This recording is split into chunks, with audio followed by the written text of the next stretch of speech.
سلام طعنا هابلنا كمال لهم كبراتن كبرانن ازي رارا ميديا ايوم تفتاوي ميدياهم رارا زينان تنتانن وشتعدن وطان بستفلي قرصن تحستون جمير اللهم لمد مكتتالكمون دقفاتكمون اي فلينا نبل رارا ميديا طبابي مرة أبدي سبب ذكر زلوا ناي تجارون تجراي نستوهال الله الزرارابي ناي مخكر مدرخ لو مون كاتيلو عللهم أبزي بركة زبالة سب استرخب المدرخ أم ناي تمال وعلو مجلس استات تخمشن ناي وسنات سبات ريتون وجل ميت نستخاير تخون ات مدرخ لو من صباحن كقص المخانون مردا تخايل لهم أم ناي لو مي قدم ساعات ثاني حيتو وجل مدارك تأكلت كل التجراي تخايدو كبلت كوميشن أبزوت أو مجلس حبرن تخون تمال نجهو بعل استجمر مدرخ متأخذ أجندة مدارك تأكلت كل التجراي أبسلست جلتات تمقلو أو جلا وزات مهلا حبيرهم جلا ودبات محبرات انتقالات كمون فلوتات والكسبات أو نقصان جلتات خفافيلهم بعمقة مزة يوم زحبرت كوميشن نفسه كف جلا ممرات أكيد تنصحفتن يزات اللهم تنا جلا زاتك سابلومي فرق معلتي بصعق مقصالون علاوي كوين اللهم بمقصال ناي جلا زات أجندات ببومبرن صحفتن تطرنيفهم ناو كلهم مدارك تأكلات تجراي قريبهم كصدق يوم يبلت كوميشن أبز مدرخ زي كابستساتفو الدبات مريحتاتهم حدا ودب ديمقراطياو سمرت نتخون أبوم برت جوجلم جيتاچو ردا كل تجراوي أو جداي تجراي حساب نايمها مثل اللو كابز مدرخ مخكرن زتن بزحات تقمت حسابات كركب يوم مبالهم تتصبت بلهم كوميشن هاجراو مخكر إثيوبيا مس أكلات سبت حيت تجراي بمخان يكايدو أبزلو فلا ما يزور مدرخ متأخخبي أجندا تجراي تساتفه أما خارق قدامي مينستر إثيوبيا أب قدات قرن أفريقيا كيتاچو ردام إذا مدرخ مخكرن زتن أب قصالي أب تجراي كايد آتسفو بمبال قبو بوتات مدرخ أبي مخانو بزحبر منقد تزاريبهم ربحات تجراي زشيوت اللي زلو مدرخ يزبل كال شافتي بقالو تاسمو زلع زلو زمدرخ قليل زي بهالقطر سبن سفح شفانن يوهب للهم كابزي زكايد زلو مدرخ مخكرن زتن حتى ريتون تجراي ببرك هاجر أب زكايد مخكرن زتن زنصبارقو غباء تنياتات كمرصو تصبيت زغبرن تخون كوميشن هاجراو مخكر إثيوبيا أم مخفتي اتزاتا خمس قلصهم ببرك هاجر أبز كايد قبائي مخكر لعلي 14 تساتف تخركويهم حزون كابزي بزعبان تيوت أنا إذ مدرخ مخكر كاب تجراي كايد سفيح تعرب كانت تجبرم بسنك مريحنا تجراين وده وحاتن تعدل أي ترخبا إن تبهلا يصنحهم زود ملكيتو بمريحنا تتكلر ريتو توهب للهم مكتل بريزيدنت جزياو ممحدار تجراي أي تأماني إلى سفام تجراي أبدي سببا مخيرة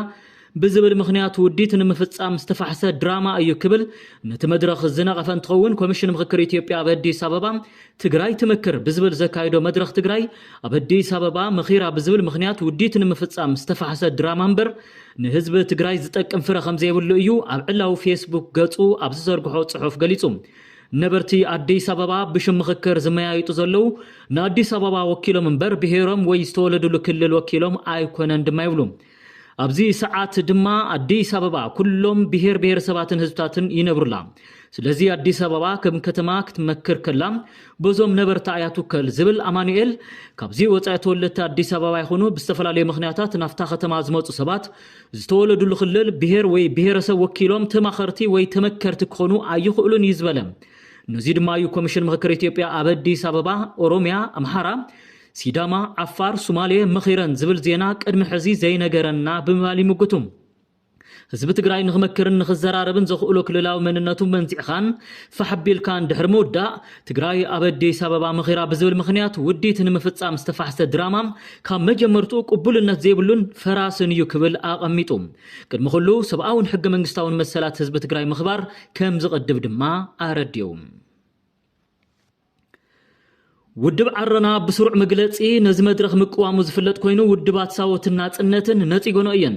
ودب بايتونا ون ولا كوا ابون برتلو ودب افت مدرخ استرخبن تخونم كم ودب جن اي تساتفنان اي نساتفن كبر مجلس يذكر زمدرخ زي مسود قات مريحنت اتحايزهم زلعلو بزحات يوم كابزيهم حدا العلواي مريحنت ودب سالساي ويانه تግራይ ንጉስ አረፈዩ ንሱ በተመሳሳሊ ጽሑፋት ነዚ መድረኽ እዚ እንትወቅስ ዝተራኣይ ኮይኑ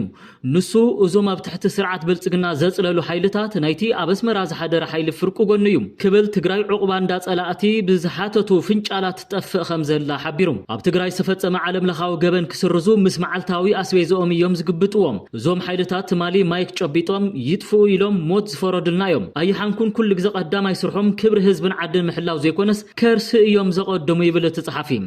ኣነ ዘገድሰኒ መዓልታው እምበር ካልእ ትርፊ ኢሎም ፎቶኦም ገጭ ኣቢሎም ይጀሃሩ ሓቂ ሃብኩም ንሕና ስታይዶ ንበልና ምሳሕ ናይ ትማሊ ጎይቶኦም ተኸፊሉ ድራር ብልጽግና ቁርሲ ስምረት ካብ ከፈለም ንኽብሪ ህዝቢ ክንድጣፍ ከም ዘይት ቅደሶ ጽቢቕና ንፈልጥና ክብል ዝገለጸ ንጉስ አረፈ እዚ ናይ መስፍን አርአያን ብሌን ገብረ መድህንን ትካል ኸዓም ኣብ ዓበይቲ ሆቴላት ዳሕናስ ቤዛ ኸፋለ እዩ ተደሊኹም ብስዱዳትን ተመዛበብትን ትሽቅጡ ተደሊኹም ብዕዳ ዝተተሓዙ ነጋዶ ትኽወሉ ክሳዕ ስልዲ ዝኣከብኩም ጉዳይ ክብርን ሕግን ጣጣኹም ከም ዘይኮነ ቅድሚ 8 ዓመታት ኣቢልና ክሳዕ ሎሚ ኣጽቢቕና ንፈልጠኩም ኢና ዝብል ትሕዝቶ ዘለዎ ጽሑፍ እቲ ማይክ ሒዝዎ ዓው ስለ ዝብሉ ሰብ ትመስሉ ንሕና ግን ብስም ተፈናቀልተን ስዱዳትን ገዛን ሶፋን ከም እትገዙ ንፈልጥ እዚ ከዓ ንኣፓርታማ ትሽቅሉ ትኾኑ ክብል ተሬር ተቃውሞ ኣዕሪፉ አንቱም ትማሊ ምስ ደብረ ጽዮን ጨርሕኩም ሎሚ ብመዓልታዊ ፋታ ክሽዕና መላእኹም ንዓና ክትወራዙ የትምክሩ ክሳዕ ዛለማ ዓንቲ ምሳኹም ኣባላት ውድብና ከም ዝኸፈለልኩም ፈሊጥኩም ተትኾኑ ክንደይ መሓፈርኩም ክብል ተሬር ተቃውሞኡ ዘቕረበ ንጉስ አረፈ ብዝኾነ ንሕና ሳውት ንበሃል ኣብ ሓሸውዬ ኣልሽኩም ኣይትረኽቡናን ጥራሕ ዘይኮነስ ከም ጣውላ ጸሪብና ዘሰልጠና ኩሚና ክብል ንጽህና ውድቡ ኣቐሚጡ ትማሊ ባጃጅ ሒስኩም በየኸተምኡ እንትትጭርሑ ከመይ ከም ትቐትሉ ፈሊጥና ተረጋግዑ እዚ ህጸት ይኹን ብለኩም ከለና ዘክሩ ጽሑፍ ንጉስ አረፈ ይቕጽል አንቱም ስደተኛ ፍንጫላት ቤት ብልዒ ትሒስኩም ትስደዱ ፋሽኑ ዝሓለፎ ምስላ ክትመስሉ ፈለማ ካብ ሕሽክርና ማውንቴን ዝነበሩ ምንጭጫሓት ሒስኩም ትሰዲድኩም ቤት ብልዒ አዲስ አበባ መቐለ አዲስ አበባ ሒስካ ምምልላስ ፖለቲካ ይኮነን ብስሩ ንስኹም ዘዋለድኩሞ ውርደት ካልእ ውርደት ክትወስኹ ንስሓ ኣቲና ዝብል ቀልድኹም ግደፉ ብሓፂሩ ናይ መስፍን አርአያ ዋና ዓላማ ኣብ ትግራይ ዝተፈጸመ ዓለም ለኸ ገበን ሰሪስካ ስልጣን ብልጽግና ነዊሕ ባርኾት መሃብ እዩ እዚ እንተደልዮም ዋላ ንሓደ 100 ዓመት ይሃብዎም ትግራይ ግን ህዝቢ ዝመረጾ መንግስቲ ክሳዕ ዘይተኸለት ምስ ኢትዮጵያ ዘራኸባ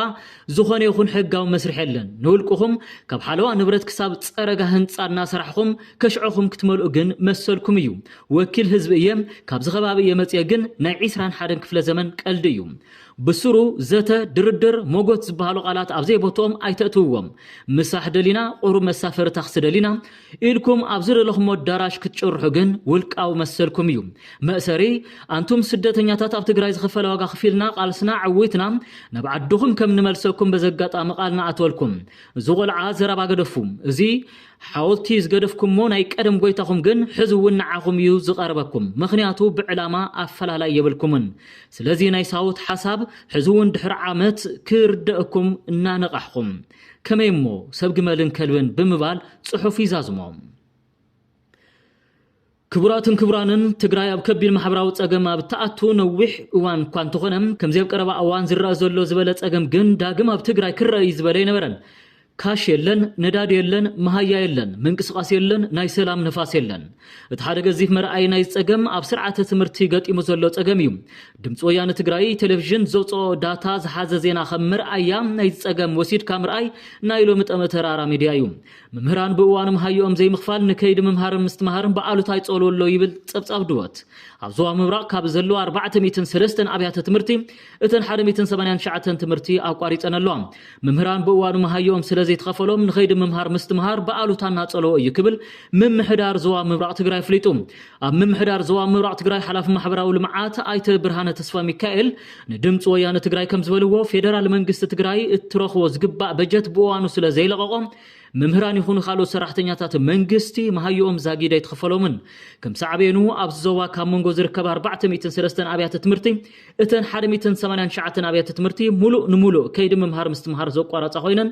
ካልኦት ኣብያተ ትምህርቲ እውን መሃያ መምህራን ድሕር ዘይተኸፈይሉ ኣብ ሓደጋ ከም ዘለዋ ረድዮም ከም መፍትሒ ከይዲ ምምሃር ምስትምሃር ከይቋረፅ ወረዳታት ይኹና ከተማታት ካብ ውሽጣዊ ኣታዊኤን መሃያ ክኸፍላ ግዚያው ምምሕዳር ትግራይ አንፈት ስለ ዘቐመጠ ከተማታት ዓድግራት ውቕሮ ሓውዝየን ዕዳጋ ሐሙስ ፍሮይንን ኣጽንዳ ስላሰን ናይ ወርሒ ለካቲት መሃያ መምህራን ዝኸፈላ ኮይነን ካልኦት ገጠር ወረዳታት ገና ዓቕሚ ስለ ዝሓፀረን ዛጊድ ኣይከፈላን ስለ ዝኾነ ሕዝውን ነዚ ጸገም ኣብ ግምት ኣእትዩ ፌደራል መንግስቲ በጀት ትግራይ ክልእኽ ኢና ንጽውዕ ዝበሉ ኣይተብርሃነም እዚ ምዘፍ ይፍጽም ግና ተምሃሮ ትግራይ ዝረኽብዎ ዝግባእ መሰል ምምሃር ክኽልከሉ ከም ዘለው ማሕበረሰብ ዓለም ክፈልጦ ብዝተወደበ መንገዲ ክስርሕሉ ከም ዝግባእ ገሊጾም እዚ ከምዚ ኢሉ እናሃለወ ኣብ 18 ገጠር ወረዳታት ከተማታትን ዞባ ምብራቕ ልዕሊ 7700 መምህራን ኣብ ከይዲ ምምሃር ምስትምሃር ዝነበሩ ኮይኖም ኣብ 403 ኣብያተ ትምህርቲ ድማ ልዕሊ 200,000 ተምሃሮ ከቲቶም ኣብ ማእዲ ትምህርቶም ዝነበሩ ዝፍለጥ እዩ እቲ ጸብጻብ ናይ ድወት እዩ ሰብኣውነት ዝረሓቆ ክልክላ መሃያ መምህራን ሲዒቡ ኣብ 43 ኣብያተ ትምህርቲ ወረዳ ሓውዜን ከይዲ ምምሃር ምስትምሃር ከም ዝተቋረጸ ቴሌቪዥን ትግራይ ዘዋደዶ ዳታ መሰረት ዝገበረ ጸብጻብ ኣመላኺቱ ሓላፊ ቤት ጽሕፈት ትምህርቲ ተወረዳ መምህር ኪዱ ሃይሉ ከም ዝሓበርዎ ኣብታ ወረዳ ኣብ ዘመነ ትምህርቲ 2018 ዓ.ም ልዕሊ 10,000 ደቂ ኣንስትዮ ዝርከበኦም ልዕሊ 21,000 ተምሃሮ ኣብ ማእዲ ትምህርቲ ከም ዝጸንሑ ፍሊጦም ጉዳያት ኮሙኒኬሽን ወረዳ ሓውዜን ከም ዝሕብሮ ሕዚ ግን መንግስቲ ኢትዮጵያ ንዝኽተሎ ዘሎ ሰብኣውነት ዝረሓቆ ክልክላ መሃያ መምህራን ሲዒቡ ኣብ 43 ኣብያተ ትምህርቲ ተወረዳ ዝርከቡ ተምሃሮ ካብ ማእዲ ትምህርቲ ርሒቆም ምህላዎም መምህር ኪድ ደብሪሆም መምህራን ብሓፈሻ ድማ ማሕበረሰብ ትምህርቲ ወረዳ ሓውዜን ክሳብ ሕዚ ነቲ ዘሎ ከቢድ ፀገም መነባብሮ ተፃዊሮም ኣብ ስራሕ ከም ዝጸንሑ ዝገለጹ መምህር ኪድ ሃይሉ ሕዚ ግና ዝነበሮም ተስፋ ተጸንቂቁ መነባብሮ እውን ልዕሊ ዓቕሞም ስለ ዝኾኖም ከይፈተው ከይዲ ምምሃር ምስትምሃር ከቋርጹ ከም ዝተገደዱ መምህር ኪድ ሃይሉ ግልጽ ገይሮም ክብል እቲ ጉዳያት ኮሙኒኬሽን ወረዳ ሓውዜን ዝረኸብናዮ ሓበሬታ ይመላኽት ክሳብ ሕዚ ብዛዕባ መሃያ መምህራን ዝተቐመጠ መፍትሒ ብዘይምህላው ቀጻሊ ዕድል እቶም ተምሃሮ እንታይ ክኸውን ከም ዝኽእል ንምግማት ኣጸጋሚ ከም ዝኾነ መምህር ኪዱ ስጋቶም ኣይሓብኡን ስለዝኾነ መምህራን ምስ ሙሉእ ቀልቦምን ዝተማልአ ዓቕሞምን ናብ ስርሖም ንኽምለሱ ግዚያዊ ምምሕዳር ትግራይን ቢሮ ፋይናንስን ምትሕባር ሃፍትን ትግራይ ኣብ ዝሓፀረ እዋን ሓደ መፍትሒ ንኽገብረሉ መምህር ኪዱ ሃይሉ ተላብዮም ክብል ንጉዳያት ኮሙኒኬሽን ወረዳ ሓውዜን ብምጥቃስ ትግራይ ቴሌቪዥን ገሊጹ ሕዚ ድማ ዜና ወጻኢ ዶናልድ ትራምፕ ብ28 ለካቲት ኣብ ልዕሊ ኢራን መጥቃዕቲ ነፈርቲ ክፍጸም ምስ ጀመረ ሚሳኤልን ኢንዱስትሪ ሚሳኤልን ኢራን ሙሉእ ብምሉእ ክጠፍእ ኢሉ ድሮናት ዝምልከት ግን ኣይተዛረበን እቲ ኩናት ካብ ዝጅመረት ሒዙ ልዕሊ 2,000 ትሑት ዋጋ ዘለዎን ድሮናት ተጠቂሙ ኣብ ማእኸላይ ምብራቕ መጥቃዕቲ ክትፍጽም ጸኒሓ እዘን ካሚካዘ ዝተባሃላ ድሮናት ኣብ ኣፍንጫአን ዝሕዝኦ ቦምባ ምስ ዕላምአን ክጋጭዋ ከለዋ ከቢድ ዕንወት ከውርድ ይኽእል እዘን ድሮናት ኣብ ልዕሊ ሓይልታት ኣሜሪካ ኣብ ኩዌት ኣብ ዝርከበ ወታደራዊ ማዓስከር ኣሜሪካ ብዝፈጸሞ መጥቃዕቲ 6 ወታደራት ተቐቲሎም ገለ መጥቃዕትታት ብዙሕ ሰብ ኣብ ዝነበረለን ከተማታት እውን ዝተፈጸሙ ኮይኖም ኣብ ልዕሊ መንግስታት ሃገራት ወሽመጥ ፍርሒ ፈጢሩሎም እዩ ገለ ክኢላታት እዚ ኣሜሪካ እቲ ጎንፂ ደው ንኽተብሎ ራዕዲ ንምፍጣር ዝዓለመ ስትራቴጂ ይብሉ ሓደ ቢቢሲ ዘረጋገጾ ቪድዮ ድሮን ኢራን ኣብ ባህሬን ብዝለዓለ ፍጥነት ክትወርድ የርኢ ካልእ ድማ ኣብ ሕቡራት ኤምሬት ዓረብ ኣብ ፍሉጥ ሆቴል ፖልም ጁሜይራ ክትወቅዕ የርኢ ከም ጸብጻብ ቢቢሲ ዜና በዚህ